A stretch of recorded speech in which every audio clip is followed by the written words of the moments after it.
नमस्कार साथियों, मेरे न्यू एडवोकेट बंधुओं का हार्दिक स्वागत। आज अपन करेंगे पत्नी अपने पति के ऊपर 490 ए या डीवी केस, डीवी मतलब घरेलू हिंसा का केस कैसे करें। सबसे पहले वाइफ को एक अच्छा एडवोकेट देखना पड़ेगा। अच्छे का मतलब मेरा वो नहीं है, अच्छे मतलब अच्छा, जिनको नॉलेज हो। न्यू एडवोकेट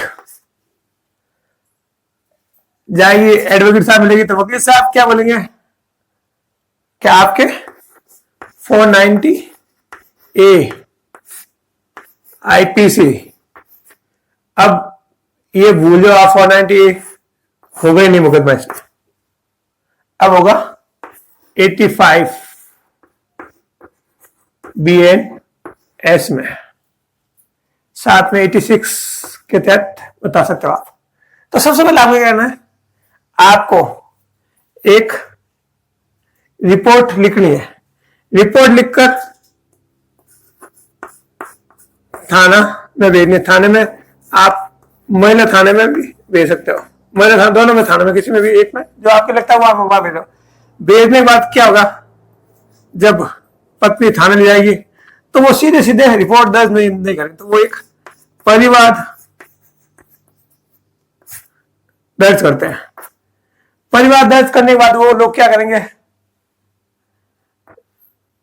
परिवाद दर्ज कर दिया, अगर नहीं दर्ज करते तो आप क्या करोगे, नहीं दर्ज किया तो आपको एसपी या एडीएम, डीवाईएसपी के पास जाना पड़ेगा। डीवाईएसपी नहीं गया तो आपको कमिश्नर या आईजी के पास जाना पड़ेगा। अगर इनसे भी नहीं हो तो आपको कोर्ट में 156(3) सीआरपीसी जो अब बंद हो गई है, अब आपको 175(3) बीएनएस में जाना पड़ेगा। इसमें जाने के बाद ये थाने जाएगी।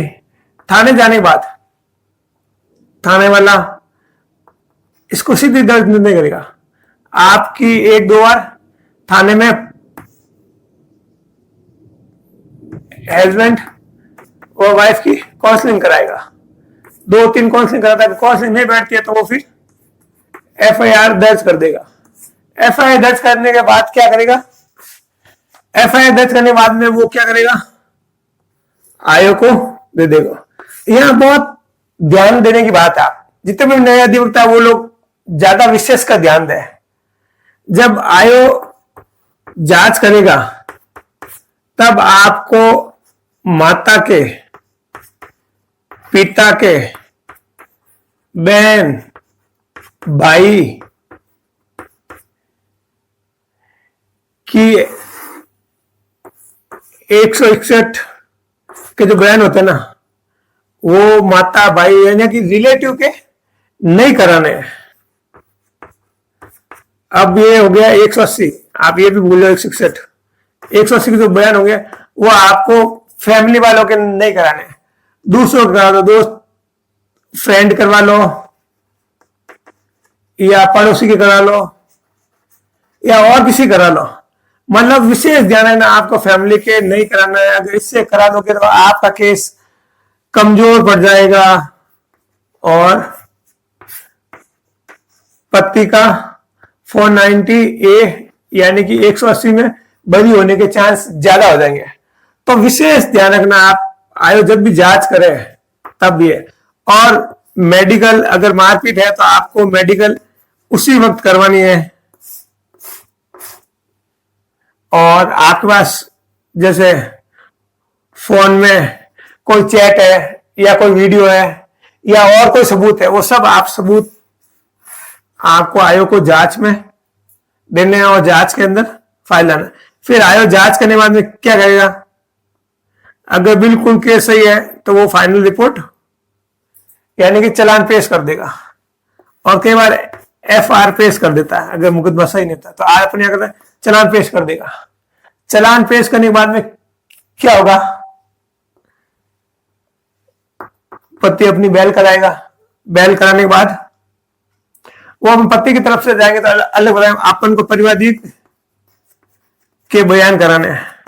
आप बयान करा दिए, बयान करने बाद में क्या होगा, आपसे वो जीरे करेगा, तो जीरे में बहुत सोच समझ उत्तर देना। जीरे करने के बाद क्या होगा, क्या मुलजिम बयान में जाएगी, तो मुलजिम के बयान होंगे, मुलजिम के परिवार, मुलजिम का कोई बयान होंगे तो बयान हो जाएगी, फिर मुलजिम फ्रेम कर उसके बाद बहस हो जाएगी। बहस होने के बाद में फैसला हो जाएगा।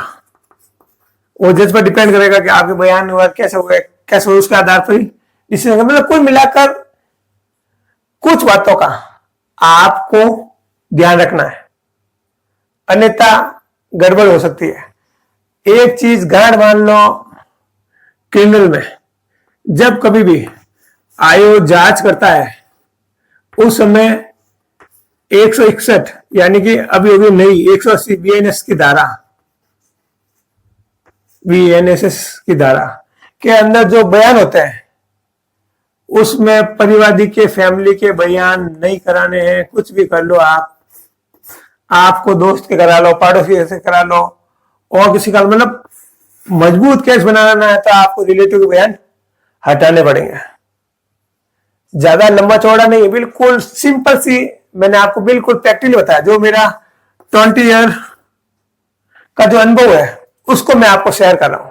मैं इसलिए शेयर कर रहा हूं कि जो हम लोगों को जैसे 2-3 साल में सीखा, तो मैं चाहता हूं कि आपको ये कम से कम आपको ये पिए तो पता चला, कोई मुकदमा आवे नहीं है वो अलग बात है, आपको पता तो हो चले ना भाई मुकदमा मैं कैसे करूंगा, क्या क्या चलेगा फाइल में। पोस्टोडिंग मतलब कुल मिलाकर 490 एक की पोस्टोडिंग कैसे होगी। डीवी केस की भी ऐसी तरह पोस्टोडिंग होती है। डीवी केस में क्या होता है कि वहां नहीं करके कोर्ट में एप्लीकेशन पेश की जाती है, और कोर्ट में एप्लीकेशन बाद में वही जैसे चालान के बाद जो प्रक्रिया होती है वही सारी प्रक्रिया, नोटिस जारी होंगे, नोटिस जारी, अब मैं बता दूं इसमें नोटिस जारी होंगे, नोटिस आएगा, नोटिस तामील होने के बाद सम्मन मान लो वही तामील होने के बाद वो अपनी थाने मतलब यहाँ आएगा, आकर वो कर देगा, ठीक बैल करेगा, एक ही आसार है सब कुछ कर सेम वही प्रक्रिया, मतलब कि पोस्टोडिंग सेम है। मैं आपको विशेष ही बता रहा था कि आप परिवादी के रिलेटिव को बयान नहीं कराना है, और आपके पास जो फोन में चैट है, आपके पति से आपकी चैट होगी, आपकी जो कोई वीडियो मारपीट की या कुछ और, तो मेडिकल आपको 100% करवानी है। आपको होते ही मेडिकल करो आप पहले। ये कुछ चीजें आपको ध्यान रखनी चाहिए अगर पत्नी के साइड से हो। अगर पति के साइड हो तो आपको क्या करना, वो भी मैंने आपको नेक्स्ट वीडियो बताएंगे। अगर आपको इससे रिलेवेंट कोई भी प्रॉब्लम आ रही है तो आप हमें कमेंट करके पूछ सकते हो, और अभी तक आपने हमें लाइक नहीं किया है तो एक लाइक करो, एक प्यारा सा कमेंट करो, और अभी तक आपने हमारा YouTube चैनल एडवोकेट राजकुमार